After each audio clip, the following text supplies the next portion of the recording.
Okay, folks, on today's episode, we have the realest ninja to ever grace the souls of Caliber. Wait, why are you doing this? Where's the Rye guy? Oh, he had an unfortunate accident, so I'll be representing his role. Reprising? Yes, that's the word.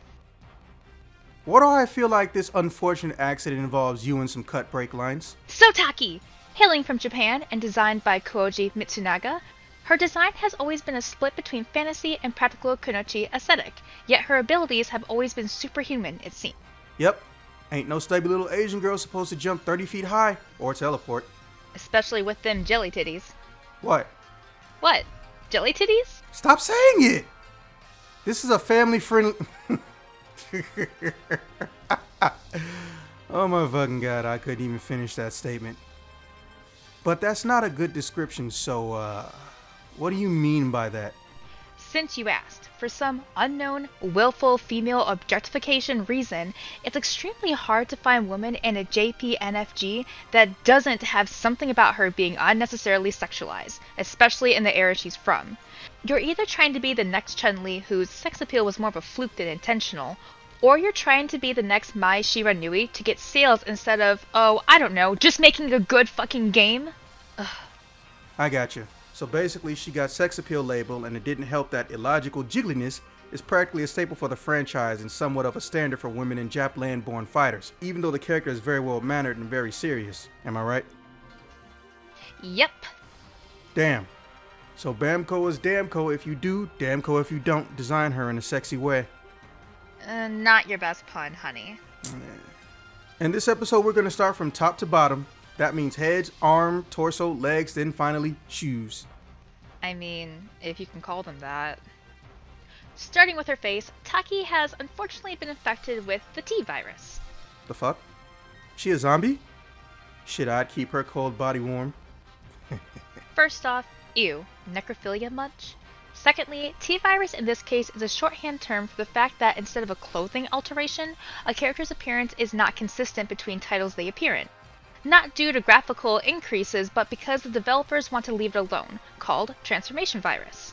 Her nose is very, for lack of a better term, Western feeling. But to be fair, genetically speaking, it's not like it can't or that it doesn't happen in Asian areas of the world. Her hairstyle is very unimaginative, but it isn't a negative aspect since the ponytail is a very classic and borderline style that all women can pull off in an epic manner with the greatest of ease. Except you. No one asked you, bitch! Her hair tie ring band, however, is very unrealistic for the time period and the job line she has, but oh my fucking god, it makes everything else blend so well with it. Head and hair ornament gets an 8. And face mask? Oh my god, don't even get me started on the mask. How are you gonna hide your identity by covering your chin and jaws? Wow, you just won't let it go. Seriously, how are you not mad? With uneven shit like that, the ninja hides in the shadows, the ninja conceals their presence in case caught. If your shit doesn't match your motif, I really hate it. Look at Trump. He looks like a piece of cooked ham before you flip it with that damn tan. She is doing the same thing. Walking around like that. That damn mask is reverse COVID. It's all just flash and no logic to me. Ugh, I can't even. 1 out of 10. Ugh. Anyway, let's move on. The arms are usually kept free of accessories, save for her ever-expanding collection of arm, guard, bracelet, gauntlet thingies. Jesus Christ, woman, just pick one name? They have too many! I know that because I checked Google. Fair point. Although, like any non-Street Fighter character, outfit designs will have slight deviations, and we will primarily focus on her most recent depiction, which you'll be seeing on screen.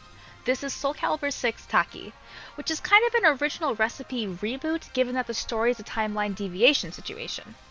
Her arm gauntlet and matching shoulder piece is the bulk of her upper body armor setup. This also carries a demon motif, which lends well to her design and aesthetic, and adds a level of effort, which I can't say for the rest of her outfit. God damn. Just unnecessary levels of savageness. Did I say I was here to be nice? Ew. Look, they had... Carry the 1, times that by 8, divide that by pi...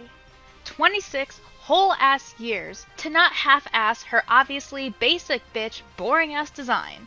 It's not my fault I didn't make her carry the title of cute hair don't care. You never go cute hair don't care about the athletic girl. Anyway, the gauntlets are proof that form and function can exist in a pretty ninja, as if bringing it into the real world could obviously withstand many sword blows in the era where they would have seen heavy use. However, concealing the shoulder elements may be a tad hard, but given that she is a demon hunter, then it's more likely her main goal is to have them fear her, even if they see her chilling in the shadows.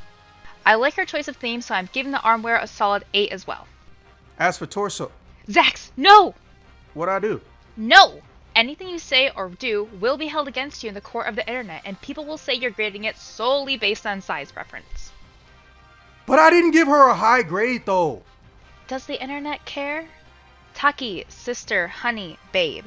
You're having life or death fights and you decide you're allergic to a chest plate? Come the hell on! It's bad enough your fabric is themed after spandex tights, which don't exist at this time period, might I add. I shouldn't be able to make out your nipples if it rains outside. You might as well be wearing paper towels.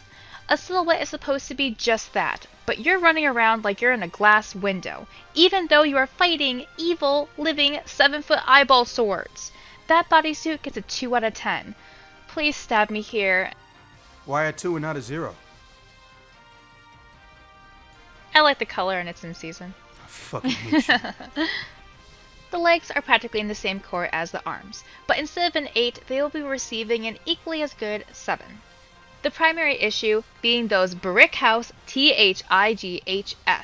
They have no protection, and they are such a big target, but not in the bad way. This was more of a missed opportunity than a wardrobe faux pas. Jealous much? What was that? Nothing. Rude!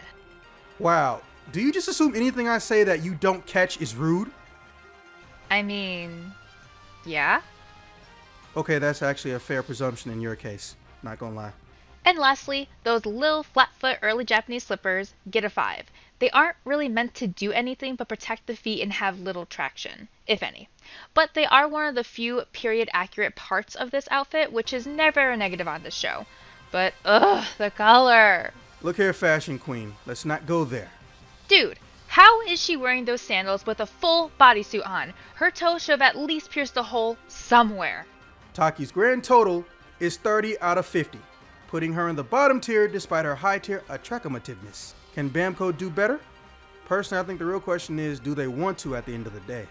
She's a well-formed character, and I don't mean body, and her reservedness is reminiscent of the few times ninjas were spoken with and to in long past eras, although kunoichi specifically were almost never even caught. All things have a strength and weakness, and despite our joking nature, she is not a bad character. But hey, she still got a wardrobe dysfunction. Thanks for subbing. See you soon.